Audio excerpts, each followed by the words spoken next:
Hello everybody and welcome to the Engineer's Blueprints. In this episode we're going to be talking about the King of the Hill map, Viaduct. Koth maps are considerably smaller than payload maps, and they are also mirrored on both sides, so there's going to be a lot less physical ground to cover. So in addition to going over common building placements, I'll also be talking about the basic King of the Hill strategy for the Engineer and how to be the most effective at supporting your team in this very close quarter, deathmatch heavy environment. So let's just get right into it. First off, we'll talk about the rollout. As usual, you'll want to place down your teleporter entrance. Because there is no setup time on King of the Hill, you'll want to be as fast about this as possible so you can start walking to the point right away. Try your best to place it down before your teammates all walk in front of you, because you cannot place buildings down when there is something colliding with it, and the resupply cabinet is right next to the shutter door, so get yourself to 200 metal before making the trek out there. Now, there are three directions you can go when rolling out. You have cliff side, which goes to the cliff, main, which continues through main, and concrete, which goes into yard and then to concrete. I usually recommend choosing either left or right based on which direction the majority of your teammates or your medic power class combo goes.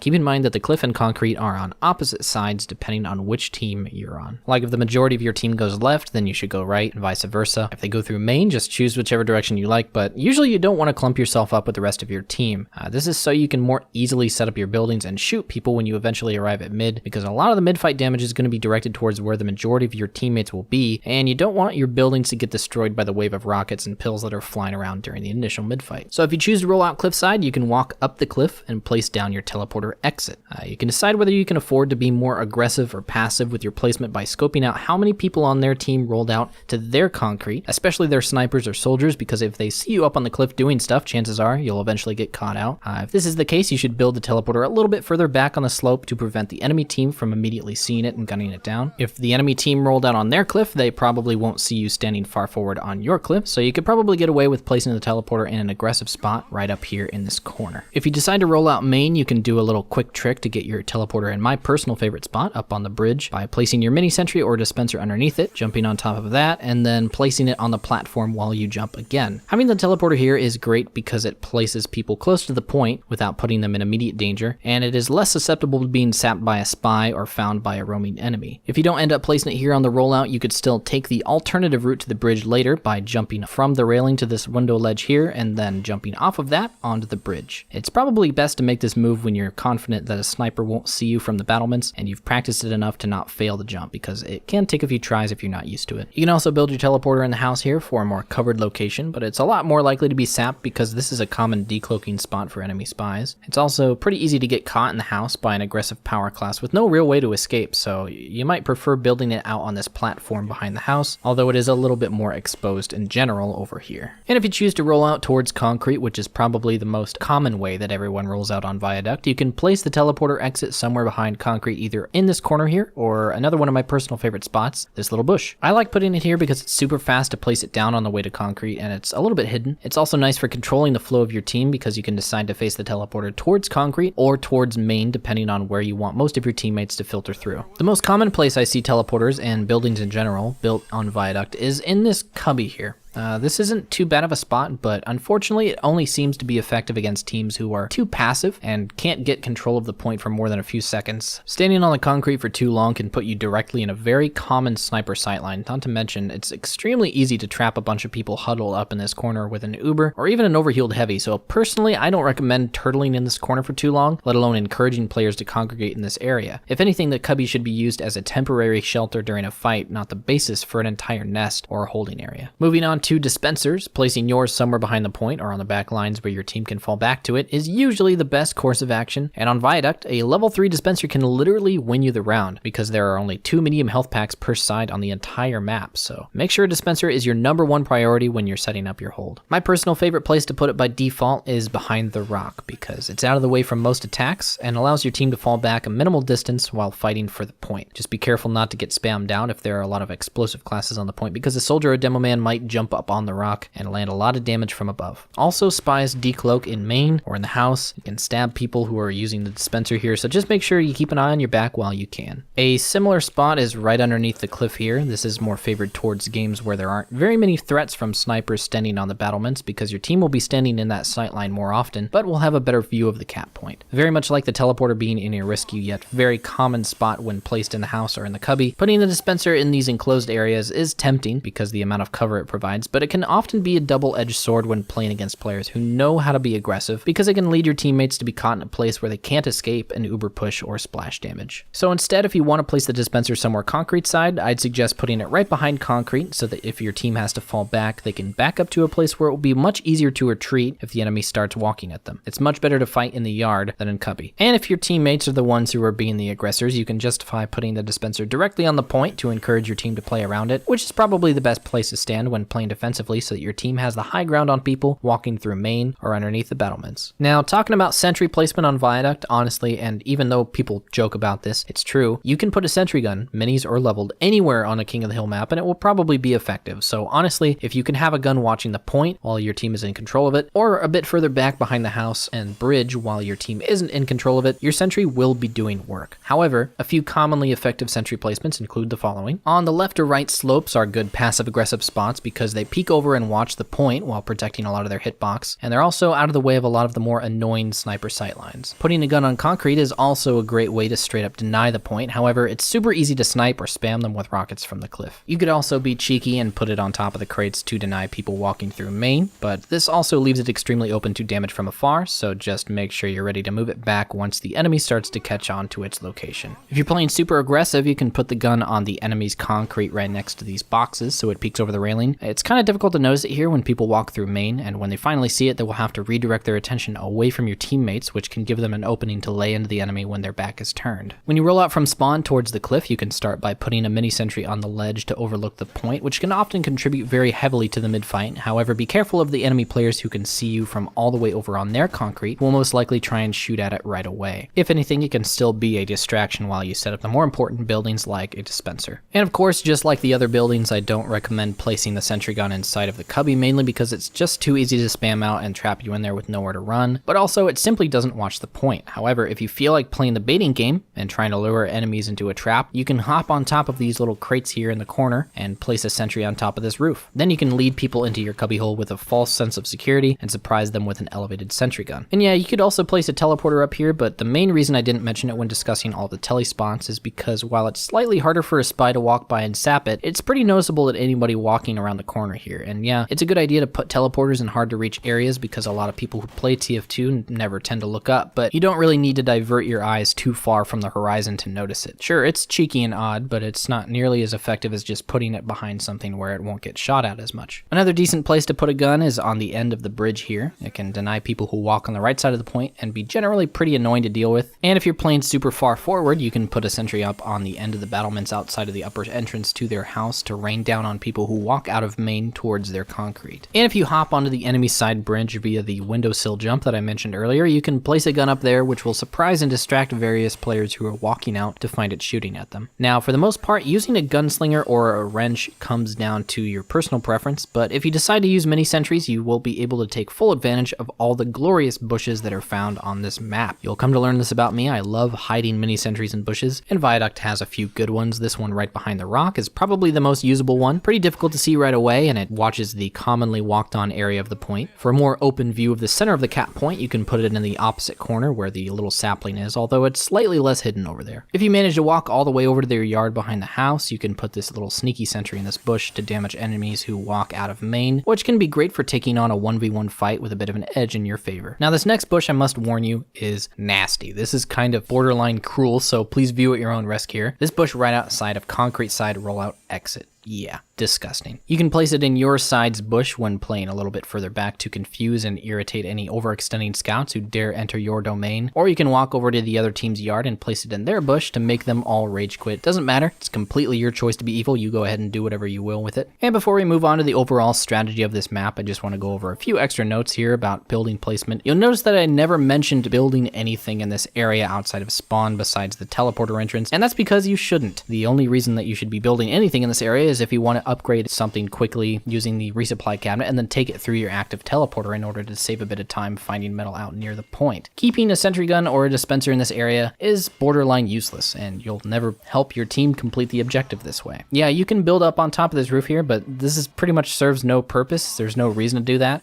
The objective of King of the Hill is not to defend your spawn, it's to capture the point and hold on to it. Even if you're being spawn camped, building a sentry gun outside of the spawn is less effective than just switching to heavy or soldier for a little while, and then pushing the enemy back with offensive damage. So yeah, now that we've got the building placements covered, we can wrap up with the basic strategy that you'll want to adopt on Viaduct as engineer. Simply put, you'll want to kill as many people as possible and use the time when they are dead to capture the point when you don't have it. Once you have control of the point, you should try your best not to die and attempt to waste time when it comes to the other team's plans to recapture. You can do this by playing aggressively and flanking around them to pick off important classes like medics, demomen, or snipers. Most of the time, snipers will be playing up on the battlements, which makes it pretty easy to counter them. All you need to do is walk into their house, up the stairs, and pop 2 shotgun shots into them while they're scoped in, looking at something else. On King of the Hill and Viaduct in particular, making sure the snipers aren't able to constantly have a free reign over the entire map to pick off your teammates one by one is one of the keys to keeping the pressure off your team while they defend. A nice little shortcut to the cliff, also useful for killing the enemy snipers, can be accessed by crouch jumping up this rock here, although lo and behold, the rock is slightly harder to jump on top of on the red team side because for some reason this map is not truly mirrored.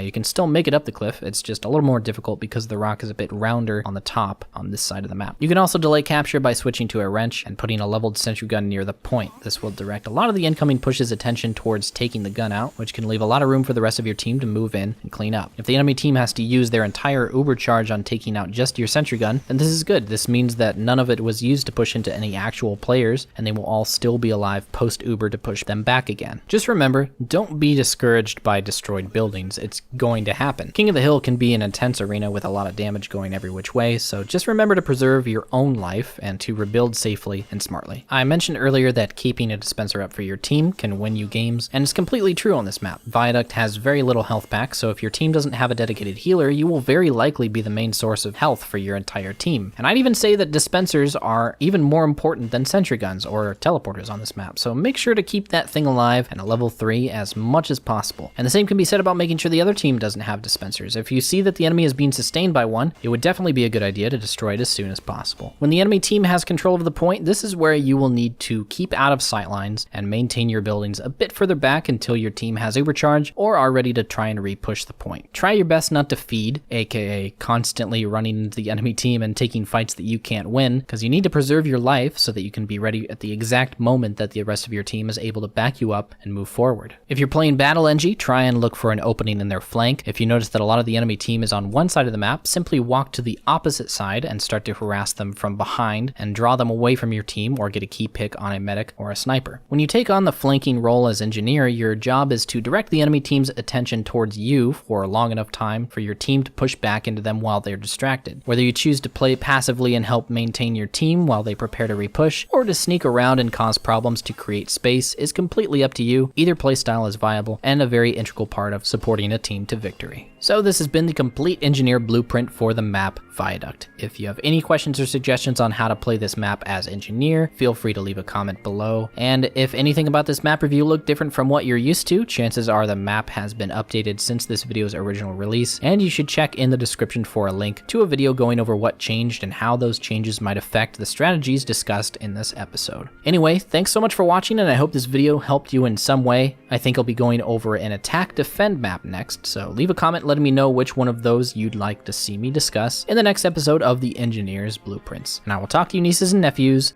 next time. Bye bye.